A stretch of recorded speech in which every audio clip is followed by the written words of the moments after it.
నమస్తే, మీ senior journalist దేరంగల Krishnaiah. నాకు కొడుకున్నాడు, ఏది కొరత లేకుండా చేస్తాడు అనే కవిత ఈరోజు నా 100 కవితల్లో 6వ కవిత. కుటుంబంలో జరిగే పరిస్థితుల ప్రకారం చూస్తే కొడుకు అంటే తండ్రికి ఎనలేని అభిమానం. నన్ను కొడుకు కడ వరకు చూసుకుంటాడు. కొడుకు నాకు ఏది కొరత లేకుండా చేస్తాడు.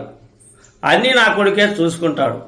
నా కొడుకుకు ₹1,00,00,000 ఆస్తులున్నా పర్వాలేదు కానీ నన్ను నమ్ముతాడు, నాకు ఇంత కూడి వేస్తాడు అనే నమ్మకం నేటి కుటుంబ వ్యవస్థ. కొడుకుపై తండ్రి ఆశ. కానీ ఈ ఆశ ఒట్టిదే అని నేను ఒక కవిత ఈ వీడియోలో వినిపిస్తున్నా. నా కవితల పుస్తకం మీకు కావాలి అంటే 9440353054కు ఫోన్ చేస్తే మీకు కవితల పుస్తకం అందజేస్తా. మీ సీనియర్ జర్నలిస్ట్ దేరంగుల కృష్ణయ్య. ఈ కవిత చూడండి ఇలా. నాకు కొడుకు ఉన్నాడు, నాకు ఏదీ కొరత లేకుండా చేస్తాడు అనే కవిత.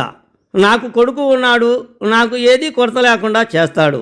కొండంత కొడుకు కోట్లు సంపాదించలేకున్నా ఇంత కూడేస్తాడు అని కూని రాగాలు తీస్తూ కోతలు కోస్తూ కొడుకు మీద తండ్రి ఆశ. ఆశ దోశ అప్పడం వడ అనే రీతిలో తండ్రికి కొడుకు షాక్ ఇస్తాడు. కూడు లేక గూడు లేక ఆదరించలేని కూతురు లేక కాటికి వెళ్లేందుకు అనాథలాగా అందరి వాడు అయినా అనాథ ఆశ్రమం వైపు